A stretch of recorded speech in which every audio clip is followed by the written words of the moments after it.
Hey guys, and welcome back to Lift More Monday. I'm Coach Justin, this is Coach Mike. We're going to be talking about the Valside Bodysaw planks today. This is one of our absolute favorite anterior core exercises because it also addresses serratus activation, which is really going to help us properly move those shoulder blades and optimize shoulder health. So there's a lot of bang for your buck here. Coach Mike's going to go through a few reps. We're going to show you from head to toe exactly how to coach this and how to execute it to get the most you can out of it. And then we're going to show you a few common errors that we see and how and why we would make those corrections. Okay? So Mike's going to start with the Valsides. One of the big things is using these Valsides. Some people don't have them. All you need is a hard surface and a towel. Or you can just use your socks on a hard surface. But you can do these anywhere. So if you don't have Valsides, there's other ways around it. I'm going to have Coach Mike start in a long plank position, so lengthen everything out for me, bud. Now, first thing he's going to do, go ahead, lay down real quick. What I want to do is set him up from the bottom up. This way I know he's going to be in a good position as opposed to getting in it and then being able to hang out an extension. So what I'm going to have him do is lay down on completely flat first. He's going to position his elbows directly under his shoulders. Okay? He's going to lock his legs to engage there. He's going to engage his glutes. He's going to engage his core, and then he's going to push up into that regular plank position. Good. Because so many people are stuck in extension all the time, I'm going to actually ask him to round his back a little bit more. He's going to try to posteriorly tilt the pelvis, keep the ribs drawn down, stack his shoulders over his elbows, and now he's just slowly going to push himself back as he continues to reach through the floor and round that upper back to the ceiling. So go ahead, Mike. Good. He's continuing to reach, he's pushing through that floor, and he's maintaining that proper plank position the whole time. I want him to exhale as he goes backwards, inhale as he comes forward, and he's always going to return to the position where his shoulders are right above elbows. Relax.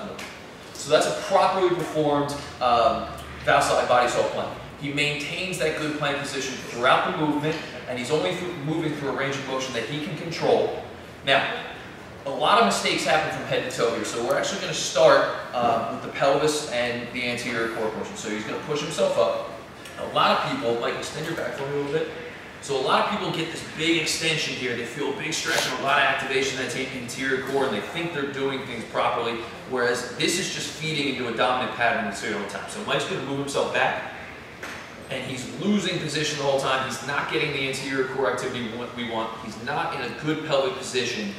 This is not optimal. The other thing that's going to happen, go ahead, relax real quick. Set back up, Mike. So he might start in a good position. Show me a good position to start. Now as he goes back further, go ahead, Mike, push back. He's going to lose that position and arch the back, and now he's going to try to pull himself forward and get back into it, okay? This is also a mistake we see a lot and is improper. Remember, because we're already so extended, we want to try to round that back a little bit to maintain optimal alignment. Good, relax again. I'm trying not to beat Mike up too much here. These are tough. The next thing we're going to see is addressing the shoulders, okay? One of the big things we said is we want a lot of serratus activity, which requires us to protract that shoulder blade on the rib cage. So what I'm going to have Mike to do is push up, and again, we want to really reach and almost round that upper back to the ceiling. Now, if he allows those shoulder blades to get pushed back, go ahead, Mike, a little bit more, try to squeeze it. That's where we see a lot of people with these winged scapula. And again, now we're not getting serratus activation, and our shoulders are in a bad spot because we're not protracting the shoulder blades and allowing them to move. Now he's going to move through that range of motion. And again, we're not getting optimal movement here. The shoulder blades are pushed back. We don't want to see this mistake. Good. Last one, relax. The last thing we see is people do everything else right, and then they allow their hands to come inward, internally rotating that shoulder and firing the lat. So we're looking actually for a little bit of lat inhibition here and activation of the serratus. But when you allow those arms to internally rotate as you go overhead, we're going to see activation of the lat, which is going against what we're trying to get.